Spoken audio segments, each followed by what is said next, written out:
হ্যাঁ।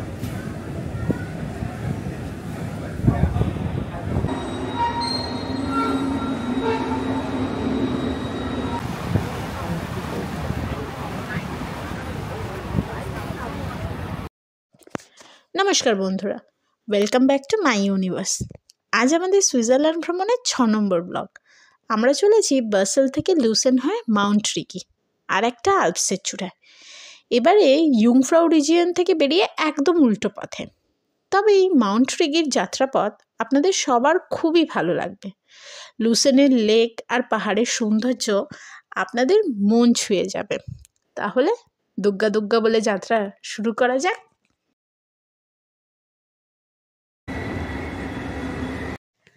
Basil to Lucerne train journey. Last ব্লগে তো আপনারা দেখেছেন আমাদের কতটা জার্নি হয়েছিল। এই একই দিনে আমরা লটারব্রুনেন, ওয়েঙ্গেন, গিম্মেলওয়াল্ড, ইন্টারলেকেন সব ঘুরেছি। তো যাই হোক, সেই দিনকে বাড়ি ফিরে আমরা টায়ার্ড হয়ে গেছিলাম, তাই পরের দিন আমরা একটু লেটে বেরিয়েছি 10টা নাগাদ। লুসেনের ট্রেন যখন প্ল্যাটফর্মে এলো একটু অন্যরকম লাগলো আমার। এটা কিন্তু ইয়ুংফ্রাউয়ের দিকে যেগুলো যায় দোতলা ট্রেন ওরকম নয়। যখন ভিতরে ঢুকলাম তখন আর কি বলবো বন্ধুরা, সুইস ট্রেন তো সবসময়ই অসাধারণ, কিন্তু এই ট্রেনটা একটা আলাদা ভাইবস দিল। খুব পরিষ্কার, সিটের কভারগুলো যেন ট্রেনের ইন্টেরিয়ারের একটা আলাদা আভিজাত্য এনে দিয়েছে। সিটের মাঝখানে একটা টেবিল, অফিসের ল্যাপটপ হোক বা কফি রাখার কাপ, সব কিছুই আপনি খুব সুন্দরভাবে কমফোর্টেবলি রাখতে পারবেন এখানে। এত সুন্দর ব্যবস্থা। শুধু তাই না, পাশেই সিটের পাশেই ফোন চার্জিংয়ের ব্যবস্থা আছে। শুধু কি তাই, বাসেল থেকে লুসেন যেতে সময় লাগে প্রায় 1 ঘন্টার মতো। এই সময় যদি জানলার বাইরে আপনি সুইস ভিউ এনজয় করতে করতে একটু আপনার গলাটা ভেজাতে চান বা কোনো স্ন্যাক্স যদি খেতে চান, তাহলে এই ট্রেনের মধ্যেই রাখা আছে সেলফ সার্ভিস একটা কাউন্টার, যেখানে এই দেখুন আপনি কফি থেকে শুরু করে কোল্ড ড্রিঙ্কস থেকে শুরু করে বিভিন্ন হেলথ ড্রিঙ্কস, তারপর চিপস, বিভিন্ন রকম সব কিছু নিতে পারেন। উৎপল যেমন একটা কফি নিয়েছিল, যেটা 3 সুইস ফ্র্যাঙ্কে 3 সুইস ফ্র্যাঙ্ক লেগেছিল, যা ইন্ডিয়ান মানিতে 300 টাকা। কিন্তু এই ভিউটা যেটা বাসেল থেকে লুসেনের যে ভিউটা, সেটা আপনি টোটালি জানলার বাইরে দেখতে পাবেন হচ্ছে সুইজারল্যান্ডের কান্ট্রি সাইডের ভিউগুলোর মতো। ইয়ুংফ্রাউয়ে যেতে গেলে যেমন আপনার লেক থুনের কাছাকাছি আসতে আপনি পুরো পাহাড়, লেক এই সব দিয়েই দেখতে পাবেন। এইখানটায় আবার শুধু দেখতে পাবেন হচ্ছে গ্রামের কান্ট্রি সাইডে যেমন ছোট ছোট আপনার কাছের ঘর, গরু চড়ছে, এই জিনিসগুলো এটা দেখতে পাবেন। তারপর গিয়ে আমরা 1 ঘন্টা পর লুসেন, প্রায় 1 ঘন্টা লেগেছিল, 1 ঘন্টা 10 মিনিটের মধ্যে লুসেন পৌঁছালাম।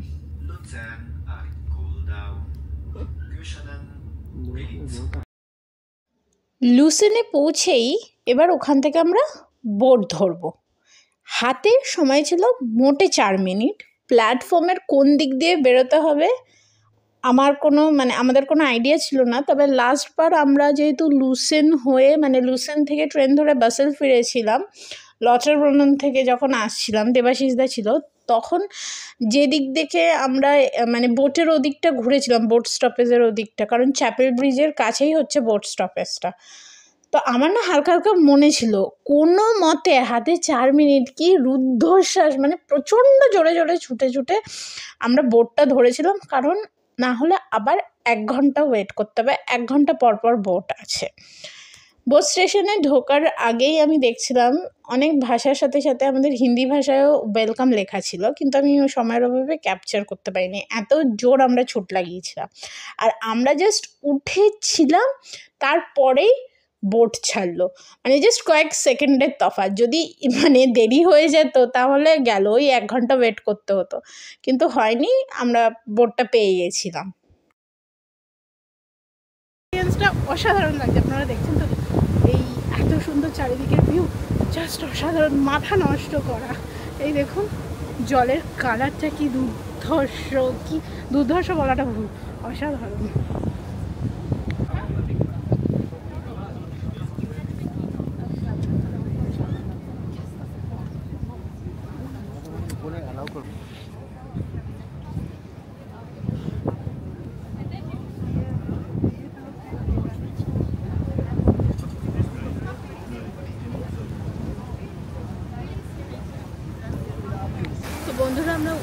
গেছিলাম একটু দেখার জন্য যে কীরকম হবে, কিন্তু কন্ডিশন দেখে মনে হলো যে এটা ফার্স্ট ক্লাসের জন্য, কারণ আমাদের সেকেন্ড ক্লাস কাটা আছে।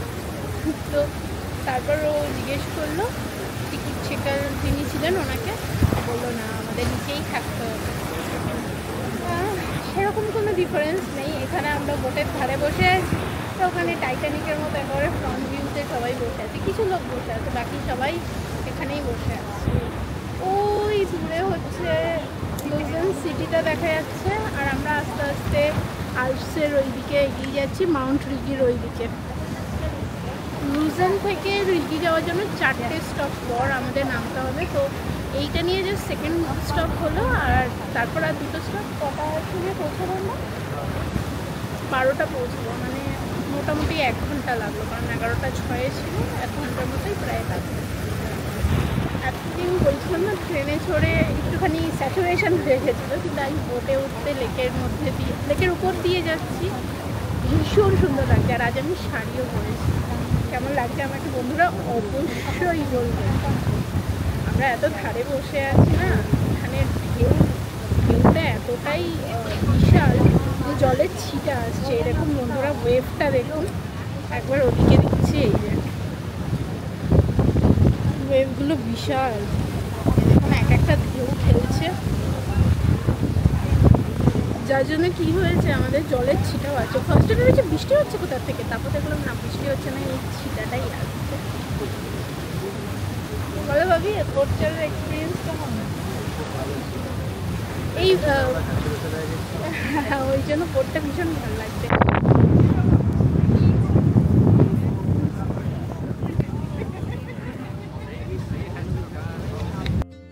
বন্ধুরা, আরেকটা সুন্দর অভিজ্ঞতা যা কখনো ভুলবো না। একদিকে পাহাড় আর একদিকে লেকের ঠান্ডা জল, একদম শান্ত, একদম রূপকথার মতোই লাগছে। বোট রাইডের ইচ্ছাটা এবারে পূর্ণ হয়ে গেল।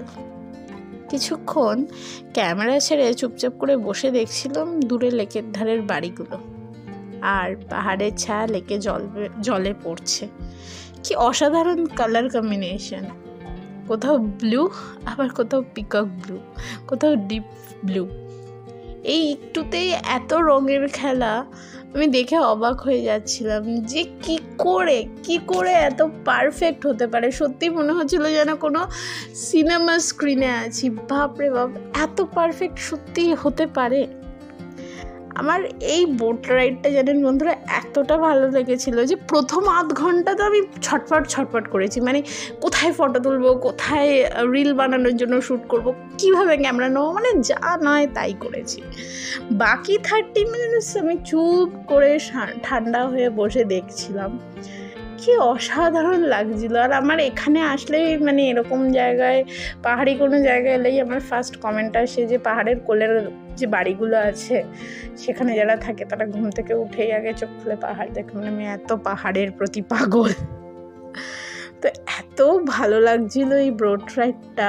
আমি হাইলি রেকমেন্ড করবো বন্ধুরা, সুইজারল্যান্ড ট্রিপে আইটিনারিতে আপনাদের মাউন্ট রিগি রাখতেই, বিশেষ করে মাউন্ট রিগিতে যাওয়ার আরেকটা ওয়ে আছে, সেটা আমি পরে বলবো। কিন্তু এই লুসেন হয়ে বোটের যে ওয়েটা আছে এটা অবশ্যই যেন নিতে, কারণ বোটের এক্সপিরিয়েন্সটা একটা আপনাকে অন্য রকমই আলাদা লেভেলে নিয়ে যাবে, এত ভালো।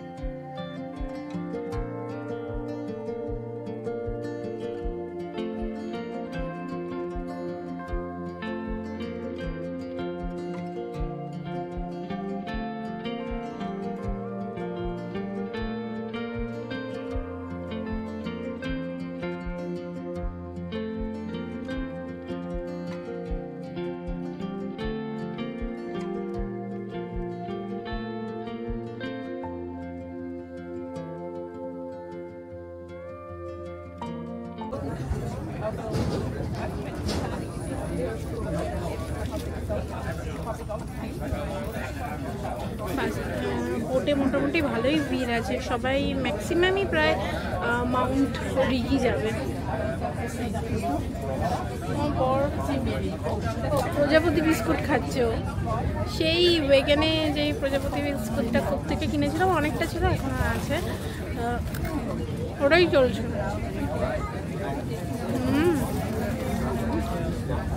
আজকের ওয়েদারটা একদম পারফেক্ট ওয়েদার বন্ধুরা, কোনো বৃষ্টি নেই, সেরকম মেঘ নেই বলে পাহাড় প্রপার দেখা যাচ্ছে।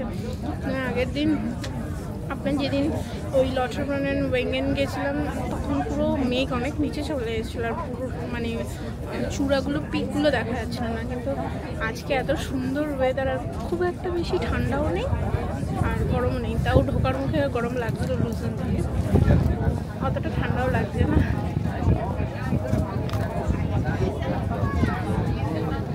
একটা সুন্দর ভিউ না, মনে হচ্ছে কি কোনো সিনেমার মধ্যে দিয়ে চলছে, বা আমি ঠিকমতো এক্সপ্লেন করতে পারছি না। মনে হচ্ছে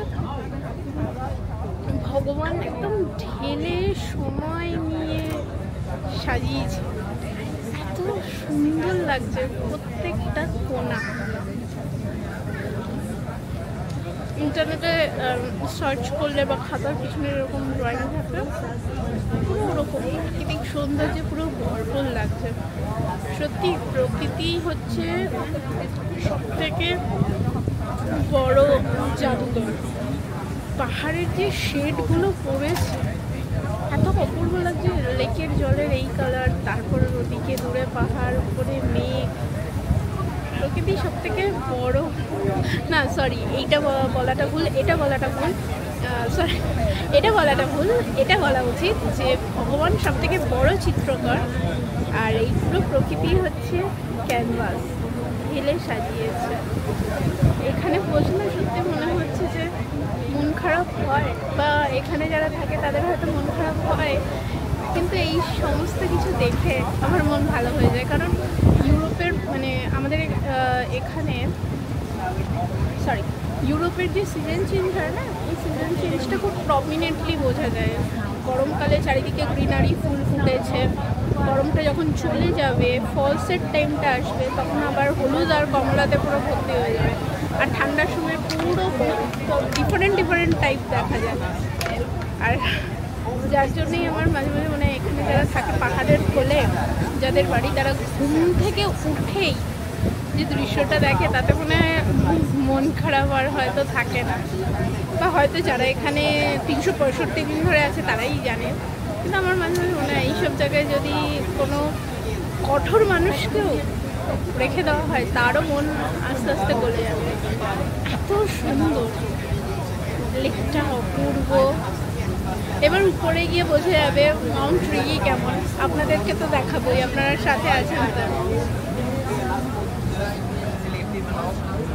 Meine Elternförderung getroffen aber jetzt bin ich 60 oder jetzt habe ich nicht den gleichen brauchen. So da denke ich jetzt auch, lieber vielleicht ein bisschen weniger, wenn man das braucht, hat irgendwie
এত আনন্দে আমি তো সব কিছু ভুলে গিয়েছিলাম। তারপর যখন ফাইনাল স্টপ এলো তখন আমি জানতে পারলাম কেবল কারে না, আমরা ট্রেনে করে যাব। এবার তারপর কি হয়েছিল সেটা আমি আমার সেকেন্ড ব্লগে, মানে পরের ব্লগটায় বলবো। তো আপাতত আজকে আমার সাথে এই বোট রাইডটা আপনাদের কেমন লাগলো অবশ্যই কমেন্টে জানাবেন। আর ভালো লাগলে ছোট্ট করে লাইক, শেয়ার, সাবস্ক্রাইব তো আপনারা করেই দেবেন। ভালো থাকবেন বন্ধুরা, টাটা।